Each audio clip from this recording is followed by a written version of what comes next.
Bom dia a todos. Eu gostava, em primeiro lugar, de agradecer a oportunidade de estar aqui, agradecer a todas as entidades que, no esforço comum, tornaram possível esta iniciativa altamente meritória e louvável, tendo em consideração a temática e a atualidade da proteção ambiental e a forma como ela se reflete aqui na região autónoma dos Açores. Sem querer ser antipática ou injusta e tendo em consideração que tudo isto é um trabalho comum, eu gostava de deixar uma palavra ao Dr. Rui Cordeiro, que foi nosso aluno na Faculdade de Direito a vários títulos, e que, com todo o seu empenho e toda a sua energia, deu um fortíssimo contributo para que esta iniciativa tivesse lugar. Ele, além de tudo mais, é meu orientando de mestrado e eu vejo nesta cidadania ativa em defesa do ambiente uma tese promissora. Portanto, desde logo, gostava de lhe dar aqui o devido realce, sem querer estar a dar-lhe excessivo palco nestas coisas. Às vezes é um bocadinho melindroso estar a enfatizar uma pessoa, mas ele é o meu interlocutor e eu fico-lhe muito grata por todo este esforço que fez para esta iniciativa ser possível. E depois gostava também de dizer que é a primeira vez que estou nos Açores, estou muito satisfeita com a visita.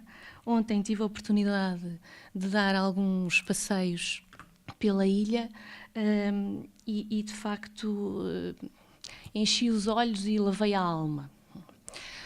E eu, que estou habituada a estar em frente a um computador dias e dias e horas a fio, de facto fiquei muito foram visões muito libertadoras aquelas que tive a oportunidade de ter ontem. Mas hoje é dia de trabalho e também por força daquilo que vi ontem, de facto tornou-se muito presente uma expressão que se utiliza muito em sede de tutela da biodiversidade, no fundo é o grande tema geral deste colóquio, e que é que a natureza não tem preço, mas tem um custo.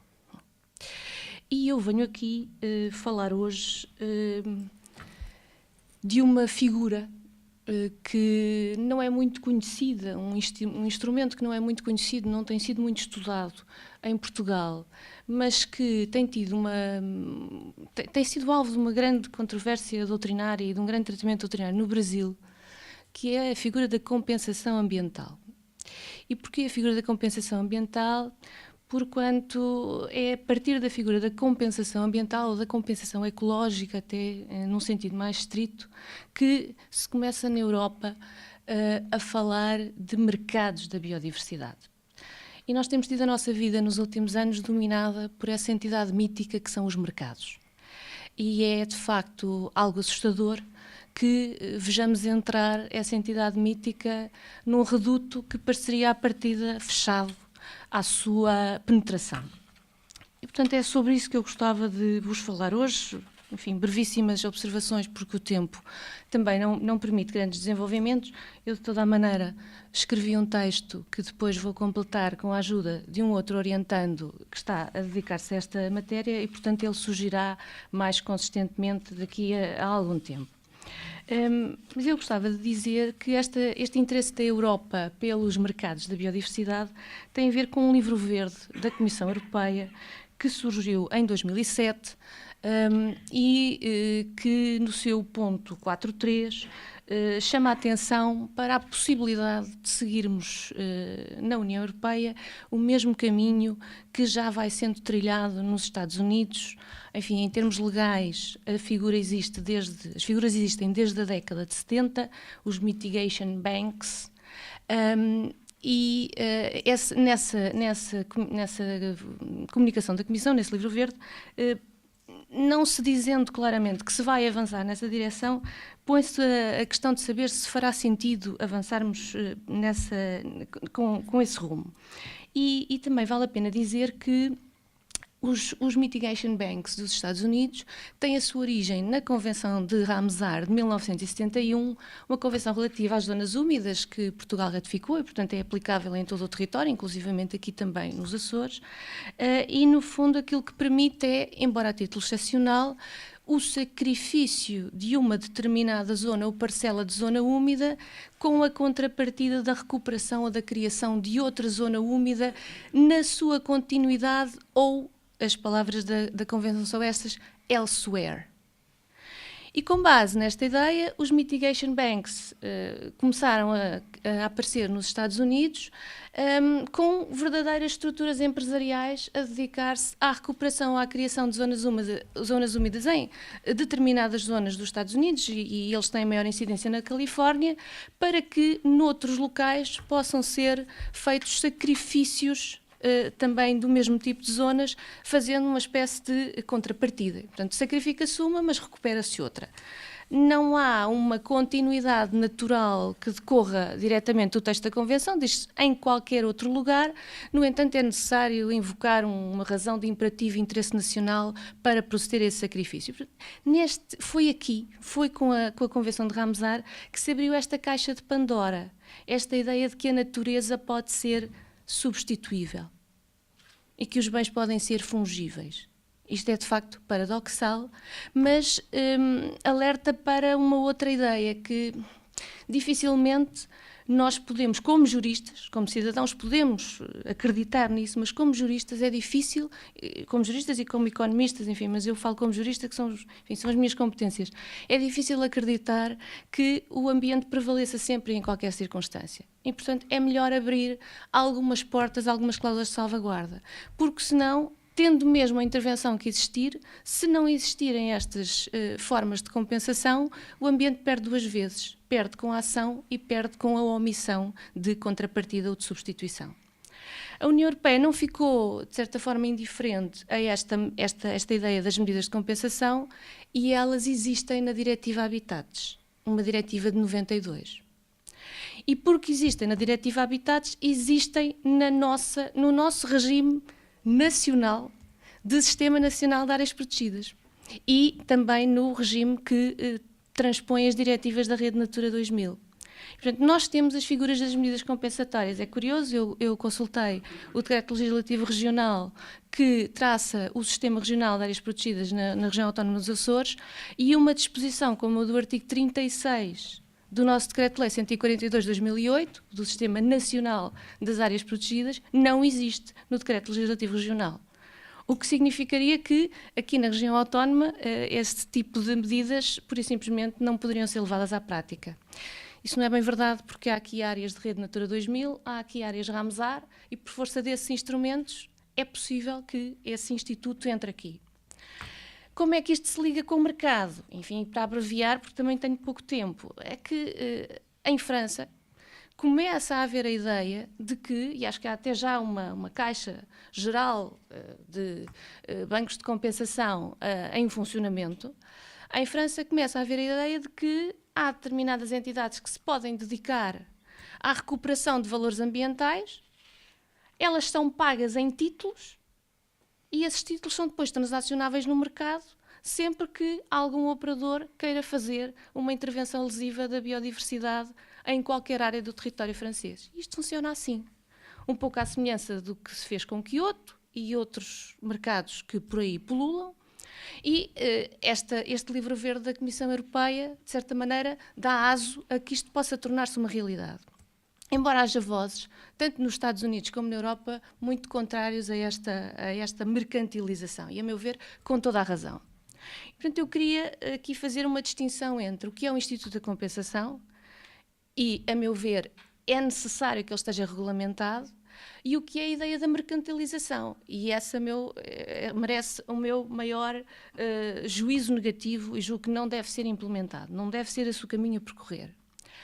Em relação ao Instituto da Compensação, parece claro que ele existe, porque está tanto nos diplomas que transpõem a Rede Natura, como no diploma do Sistema Nacional de Áreas de Proteção da Natureza, no Sistema Nacional de Proteção da Natureza. O problema é que tanto o artigo 10º do regime da Rede Natura 2000, que hoje é o Decreto-Lei 140/99, revisto e republicado pelo 49/2005, como o Decreto-Lei que institui o Sistema Nacional de Áreas Protegidas, que é o Decreto-Lei 142/2008, tanto um como o outro falam da ideia das medidas compensatórias, mas de forma bastante elíptica. No fundo, dizem que a medida visa colmatar um custo ambiental com um benefício ambiental, que estas medidas devem ser aprovadas e certificadas por uma autoridade nacional, que hoje é o Instituto Nacional de Conservação, era o da Biodiversidade, mas agora com a orgânica passou a ser o Instituto Nacional de Conservação das Florestas. Não dizem particularmente onde é que elas devem ter lugar, falam em área próxima, mas não concretizam mais do que isto, e também não dizem qual é o tempo e quais são, sobretudo, os critérios e as metodologias desta compensação. E, portanto, isto que poderia ser uma cláusula de salvaguarda acaba por ser uma porta aberta ao abuso, porque não é devidamente regulamentado. Qual é a solução? Bom, a solução seria uma intervenção legislativa, evidentemente, para tornar isto claro, quais são os pressupostos, quais são os critérios, e, no fundo, vincar bem a excepcionalidade desta ideia de que um bem ambiental é substituível por outro. E atenção que o legislador lança esta figura das medidas compensatórias em sede específica da biodiversidade, de tutela da biodiversidade. Qual é a solução? Uma solução de recurso. A solução que eu vejo é tentarmos encontrar uma ajuda, um apoio no Decreto-Lei sobre a prevenção e reparação do dano ecológico, que é um regime novo, que também temos, que é também transposição de diretivas europeias, o Decreto-Lei 147 de 2008, de 29 de junho, que vem aprovar este regime e que tem um anexo 5º, que fala precisamente das formas de reparação do dano ecológico, dos critérios e das metodologias. Qual é a diferença entre o diploma da prevenção e reparação do dano e, por exemplo, uma figura como as medidas compensatórias na Rede Natura 2000 ou no regime de áreas de proteção da natureza no plano nacional? É que num caso nós estamos a falar de compensação ex post, depois do dano, no 147 de 2008. No outro, estamos a falar de compensação ex ante, antes do dano, na Rede Natura 2000 e no Sistema Nacional de Proteção da Natureza. A questão é que, quando nós vamos fazer um projeto, enfim, quando um operador se propõe desenvolver um projeto e tem que o apresentar às autoridades competentes, já sabe que vai provocar o dano. O dano é futuro, mas é certo. É absolutamente previsível. E, portanto, nós sabemos que o sacrifício de alguns bens vai dever ter uma contrapartida na recuperação ou na criação de outros. No caso da compensação ex post, o dano já ocorreu. E foi algo que não foi desejado, enfim, presumivelmente, olhando para o espírito do diploma. Olhando para as duas figuras, elas de facto são diferentes, mas o fundamento é o mesmo. E qual é? É o princípio da responsabilização por dano ecológico, que está na nossa Constituição, no artigo 66, número 2, a linha A, que está na nossa Lei de Bases do Ambiente, no artigo 3º, a linha H, e que aparece como figura cimeira de todos os regimes setoriais aplicáveis em sede de legislação ambiental. O fundamento é o mesmo, embora o momento da compensação seja diferente. Então, qual é a minha ideia? Puxar os critérios e as metodologias do Decreto-Lei 147 de 2008 para, no fundo, muscular, para assentar, para dar uma maior densidade ao regime da compensação ex ante que resulta da Rede Natura 2000 e do regime de áreas nacionais protegidas pelo menos para o território continental. Resolve alguns problemas, os critérios das metodologias, do momento ou do espaço da compensação, mas não resolve todos os problemas. E há alguns problemas que, enfim, eu vou só deixar aqui topicamente enunciados, mas que valeria a pena começar a pensar sobre eles. Nomeadamente, o que é que o legislador quer dizer quando fala em que, ou quando diz que as medidas têm que ser aprovadas e certificadas. Parece-me haver aqui uma articulação muito curiosa entre atos administrativos, enfim, que é eu venho do direito administrativo, o direito administrativo é o meu primeiro amor, e, portanto, tendo sempre a arrastar estas problemáticas para os institutos de direito administrativo e do procedimento administrativo. E esta questão do aprovadas e certificadas é muito curiosa, porque onde é que normalmente aparecem estas medidas compensatórias? Na declaração de impacto ambiental. Quando ela existe, porque pode haver uma dispensa, ou pode até a situação não constar de nenhum anexo e a entidade coordenadora não mandar submeter à avaliação de impacto ambiental. Houve um caso recente apreciado pelo Tribunal Central Sul, em que precisamente houve uma autorização do empreendimento, mas ela não cabia nos anexos e, portanto, não foi titulada propriamente por uma declaração de impacto ambiental na fase da instalação. Portanto, pode haver outro ato, um ato equivalente à declaração de impacto ambiental. E estas medidas devem estar fixadas aí e devem ser aprovadas pelo Instituto da Conservação da Natureza e das Florestas. Mas isso para a fase da instalação. Porque depois ainda se fala em certificação. Ou seja, ao ato parcial, que é a declaração de impacto ambiental, ainda há de lá no fim da ponta procedimental existir uma decisão autorizativa final que é que vai certificar que aquilo que ficou feito foi bem feito.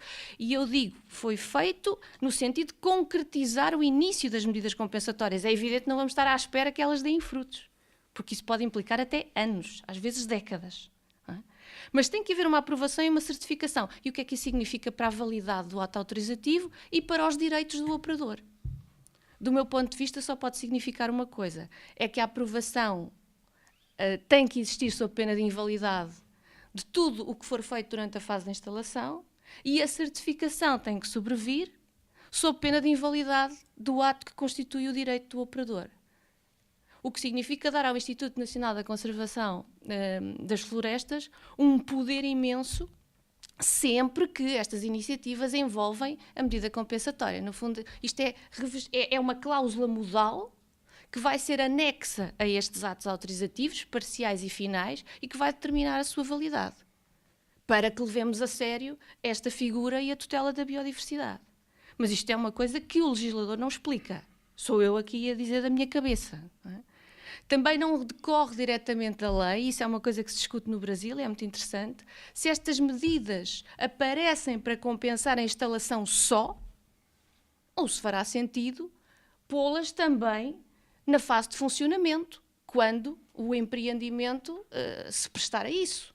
E, portanto, haveria medidas compensatórias da instalação e medidas compensatórias do funcionamento. Reparem, se isso for assim, se entender assim, se compensar os danos decorrentes do funcionamento, depois já não se pode responsabilizar o operador em termos de regime de reparação do dano ecológico. Ou seja, há aqui articulações que podem ser inventadas e construídas por um jurista que tenta dar alguma operatividade e alguma seriedade a esta figura, mas que não prescindem de uma intervenção legislativa que permita, enfim, tomar a sério esta figura. E, portanto, eu não sou contrária à ideia das medidas de compensação, desde que elas tenham na lei os seus pressupostos, os seus critérios, as suas metodologias. Porque acho que se elas não existirem, lá está, corre-se o risco da natureza perder duas vezes. E a natureza perder somos todos nós que perdemos. Porque estamos a falar de um bem que é coletivo, de um bem que é meta-individual e meta-geracional. Portanto, a natureza não é uma entidade abstrata. A natureza é um bem que é coletivo e pelo qual todos somos responsáveis e todos temos que responder, e todos temos que prezar. Agora, se a verdade é esta, que as medidas compensatórias devem existir desde que regulamentadas, fazer disto um mercado é uma ideia totalmente absurda do meu ponto de vista. É uma autora francesa que se tem dedicado a esta temática, a professora Campoux Dufresne, que tem uma tese precisamente no sentido de a ideia da fungibilidade da natureza não pode perseverar.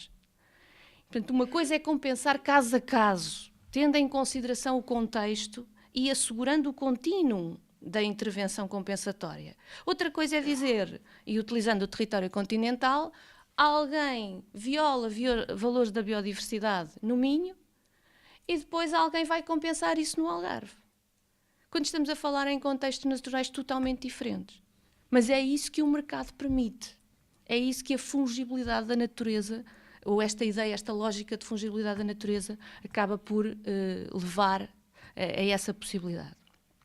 E, portanto, eu terminaria aqui esta intervenção curta e bastante elíptica com esta ideia de que medidas compensatórias, sim, mercantilização da natureza, não, seguramente. Muito obrigada pela vossa atenção. Cumpri. Muito obrigado, Sra. Professora, pela sua douta intervenção. Nós agora passaríamos a uma fase de debate que certamente tem questões para levantar à senhora professora e, portanto, fazia o favor, quem quisesse intervir. Eu creio que se estava a referir ao Decreto Legislativo Regional 15/2007. Exatamente. Nós aprovámos o mês passado o nosso regime jurídico da biodiversidade. Eu bem me parecia que podia estar a dizer alguma coisa. Entre outras, transpusemos a Diretiva Aves, a Diretiva Habitats, integramos o regime das áreas protegidas e penso que se tiver a oportunidade de analisar o diploma, que apesar de extenso, me parece que é uma iniciativa que fazia falta à região autónoma dos Açores, precisamente porque, estando em vigor essas diretivas no país, não estavam adaptadas à nossa realidade regional. Eu penso que chegará à mesma conclusão do que eu, ou seja, que a região rejeita qualquer ideia de mercantilização da natureza. Aliás, as situações em que poderá haver lugar a essa compensação, temos desde logo o quadro da avaliação de impacto e do licenciamento ambiental, que também já temos um regime próprio na região, uma vez que havia necessidade também daí adaptar os critérios depois de todos os anexos à nossa realidade regional, por exemplo, à dimensão das nossas explorações pecuárias, etc. Portanto, essa compensação terá lugar apenas quando estiverem em causa, por exemplo, questões de segurança, que na região assumem um caráter muito particular em virtude, por exemplo, da nossa sismicidade, e pode haver necessidade de uma determinada intervenção para assegurar valores de outra natureza, razões de saúde e até próprias razões de proteção ambiental.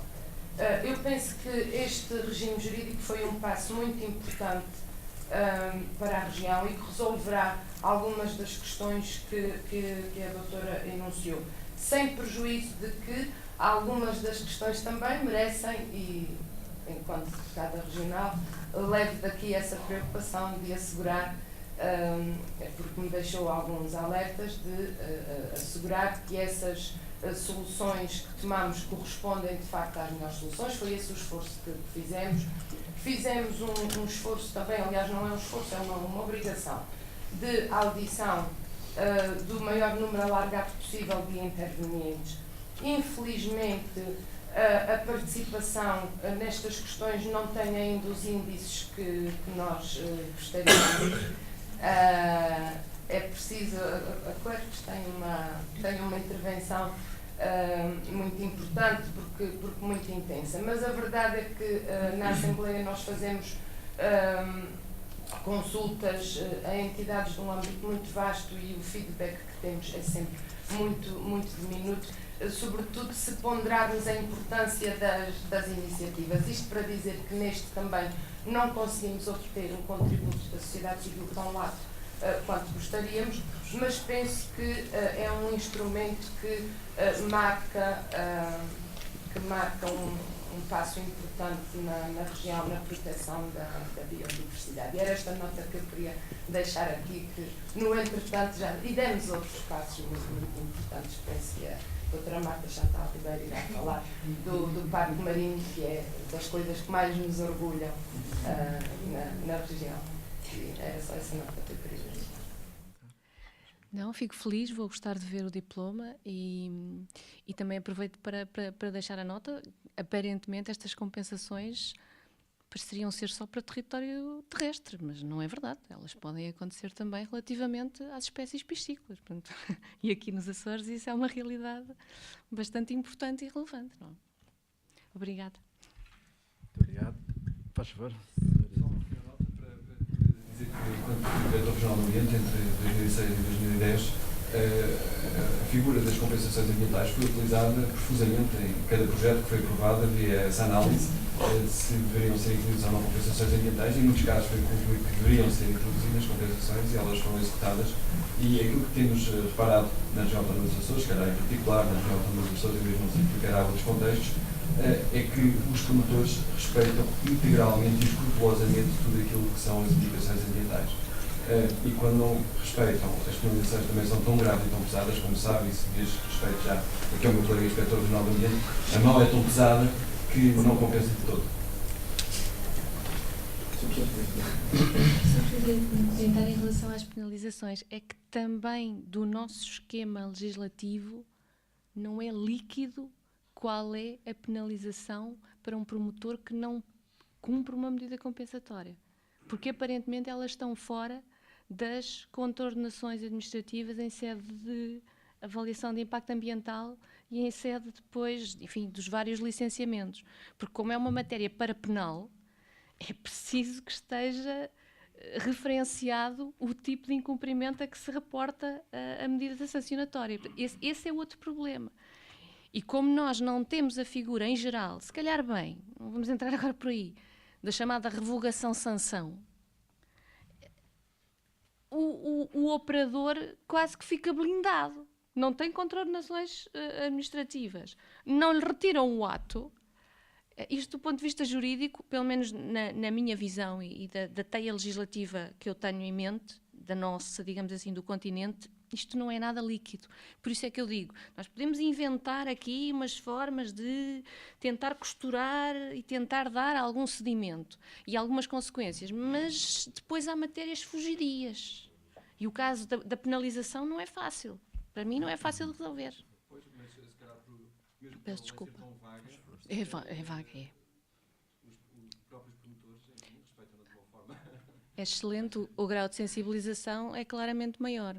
O que nós não podemos dizer isso, enfim, no território continental, até porque o número de inspectores para o território continental é de uma proporção ínfima àquilo que seria necessário. Portanto, também por aí, a falta de fiscalização também, de certa forma, incentiva um pouco o incumprimento.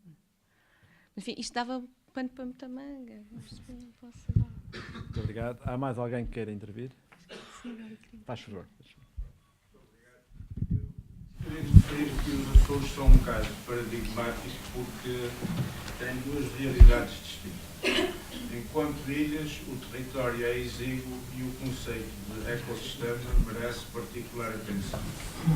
E neste domínio, creio que a lei das compensações deve ser tida com certas reservas ou mesmo com muitas reservas. E não concebe em espaços tão exíguos e tão sensíveis negociar atentados de espécie alguma. Por outro lado, temos a realidade do nosso espaço marítimo, que é dos maiores do mundo. Do mundo. E, portanto, aí os apetites serão muitíssimo maiores.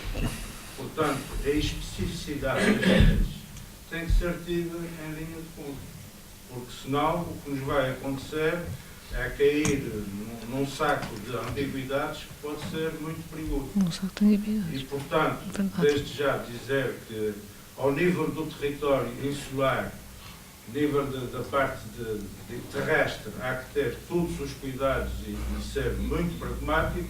No restante, vamos esperar para ver, saber que capacidade temos de impor, seja o que for. E há ainda também outro aspecto muito importante, que é o fator tempo nessas tomadas de decisão.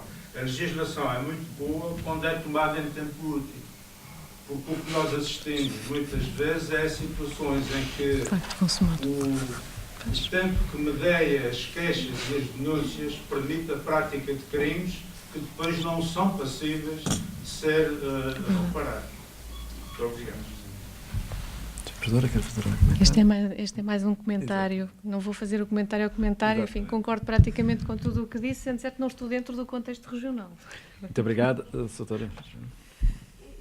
Só estou aqui com uma ligeira dúvida, porque no que diz respeito às medidas de compensação no âmbito da Rede Natura 2000, e creio que é nesse contexto que estivemos aqui a falar, pelo menos o seu diretor e a senhora deputada, das medidas de compensação, elas existem no seguimento de uma avaliação de incidências ambientais negativas e, portanto, só quando estão em causa planos ou projetos que tenham, de facto, um resultado desfavorável ao ambiente e estando em causa interesses públicos superiores, é que, nesse caso, se admitirão medidas de compensação. Portanto, há todo não é em qualquer contexto, tanto quanto eu sei, em que estão previstas as medidas de compensação. Estou certa.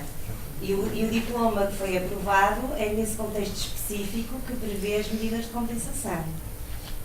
Não sei se o deputado quer acrescentar mais alguma coisa, mas parece-me que sim. É assim, Pronto, é porque eu estava a começar a ficar um bocado receosa de estar, de facto, a generalizar esse instrumento, quando no âmbito da Rede Natura 2000 ele está previsto de uma forma muito dirigida.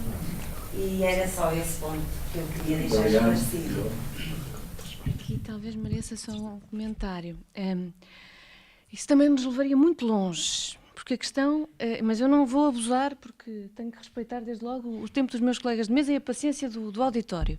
É verdade que a figura das medidas nasce com a Rede Natura 2000, tem pressupostos e tem precisamente um pressuposto que é a avaliação negativa, ou seja, tem que haver um dano. E hoje em dia, com o regime do dano ecológico, não pode deixar de ser um dano significativo. Por isso é que eu digo que os diplomas que estão de costas voltadas, desde logo vieram de costas voltadas de Bruxelas, têm que se articular. Porque nós não podemos pensar em medidas compensatórias por todo e qualquer arranque de flor ou corte de árvore. Não é? É verdade, também não disse, que em Portugal existe também, além do regime geral das medidas compensatórias, existe pelo menos um regime especial que eu conheço, ainda tenho que estudar mais, relativo ao corte de sobreiros e azinheiras. Aí há medidas compensatórias especiais, porque aí a proporção é de 1 para 1,5. E no caso geral, nem se fala em proporção. Fala-se em custo ambiental, benefício ambiental. Mas, portanto, o pressuposto é um dano significativo. Quer na Rede Natura 2000, e depois há pressupostos acrescidos se tratar de espécies prioritárias ou se não forem espécies prioritárias. Portanto, há pressupostos acrescidos aí, mas a metodologia e os critérios não decorrem nem do diploma da Rede Natura 2000, nem do diploma do Sistema de Proteção da Natureza. E onde é que nós temos que os ir buscar? Eu diria que é o da reparação do dano ecológico, porque é de dano ecológico que estamos a falar e, portanto, tem que ser uma alteração significativa, adversa, mensurável, do estado de um bem ou da qualidade dos seus serviços.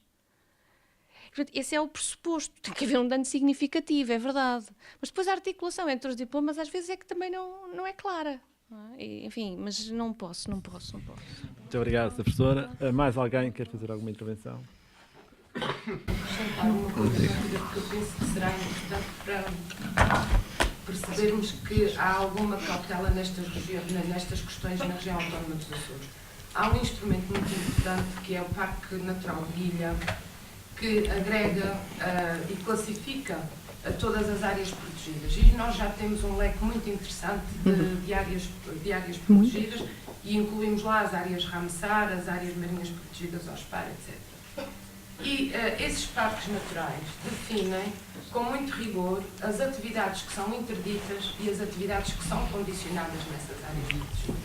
E, portanto, eu diria que nós temos uma área muito interessante do nosso território onde essas questões dificilmente se colocarão porque o regime é muito estrito.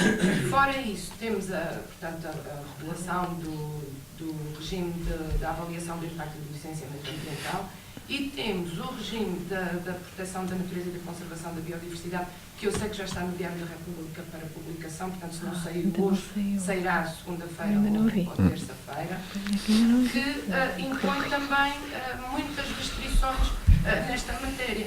Até hoje, de facto, isso não era assim porque nos faltavam um conjunto de instrumentos, inclusivamente os parques naturais de ilha só ficaram a rede de parques naturais de ilha só ficou concluída o ano passado, mas eu penso que hoje a região já dispõe de instrumentos que limitam bastante as possibilidades de aparecer em situações em que tenhamos que recorrer a essa figura. Muito obrigado pelo seu comentário.